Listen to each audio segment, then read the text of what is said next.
What do we do with struggling players? Find out next on Fantasy Baseball Today in 5.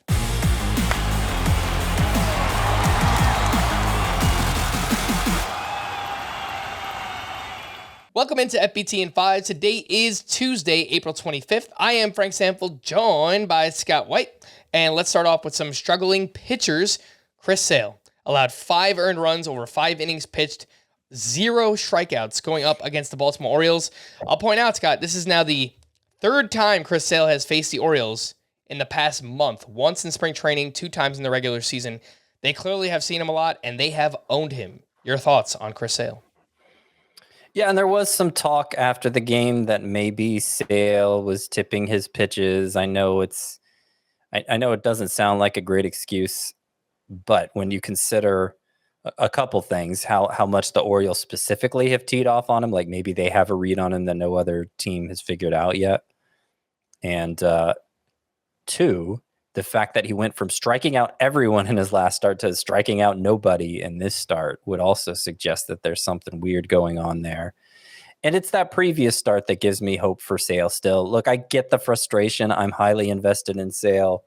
I really stuck my neck out for him during draft prep season 2. So, reputationally, I need him to perform well for my sake.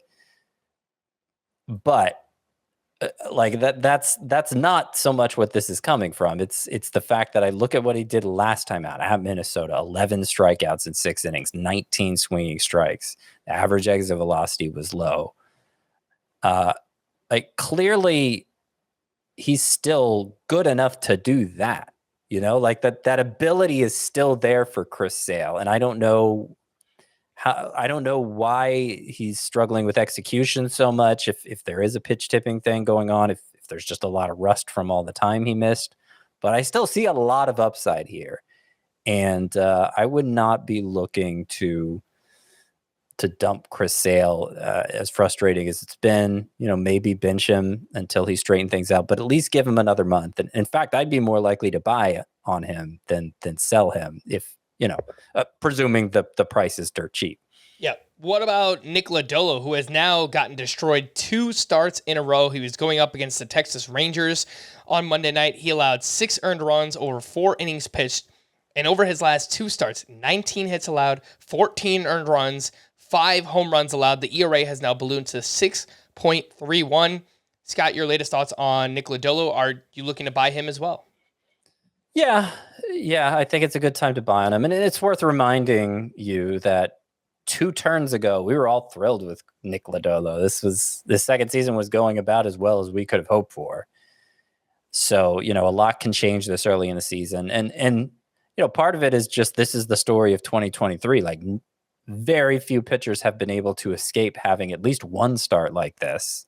I don't see any major red flags for Nick Lodolo in these last 2 turns. He gave up a ton of hard contact in the first of these 2 bad starts. The average exit velocity in this start, even though he gave up a couple homers, was actually pretty low, which I take as an encouraging sign. And, I just think right now the environment is such that bad starts can really spiral out of control for pitchers. And in Nick Lodolo case specifically, he's going to have some growing pains being a young guy. I don't know why the inflection I put on that was weird. Growing pains. I don't know. That was weird. What about Jordan Walker? It's not that he's struggling, but for whatever reason, he's sitting more often than we thought. He's now sat 4 times in the last 10 games. Overall, he's batting .274 with 2 home runs and 2 steals. Strikeout rate, maybe it's a touch high, but it's not unbearable.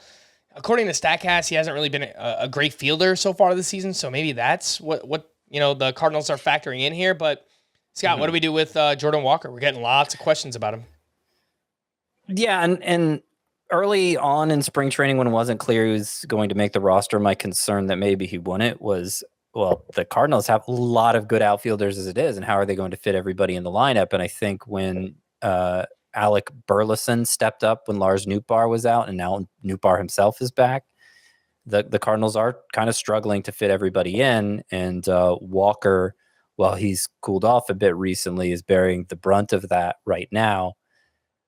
It's ultimately going to come down to him taking advantage of the opportunities he gets, because I'm sure if he starts performing like we hoped he would coming into the year, then he'll stop sitting so much. And as much as we have invested in him, as high as the upside is, okay, go ahead and bench him if you're able to. But there's no reason to think about dropping Jordan Walker yet. I'll remind everybody also that Julio Rodriguez and Bobby Witt combined for 0 home runs last April.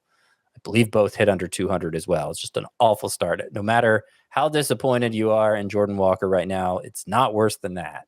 And obviously those two went on to have a great rookie season. Very long season, still very early in that season. And, a couple months from now, we'll probably have a different opinion of like 50% of the player pool than we do right now. So stick it out with Jordan Walker. All right. For more extensive fantasy baseball coverage, listen to the Fantasy Baseball Today podcast on Spotify, Apple Podcasts, the Audacy app, or anywhere else podcasts are found. Thanks for listening to Fantasy Baseball Today in 5, and we'll be back again tomorrow. Bye-bye.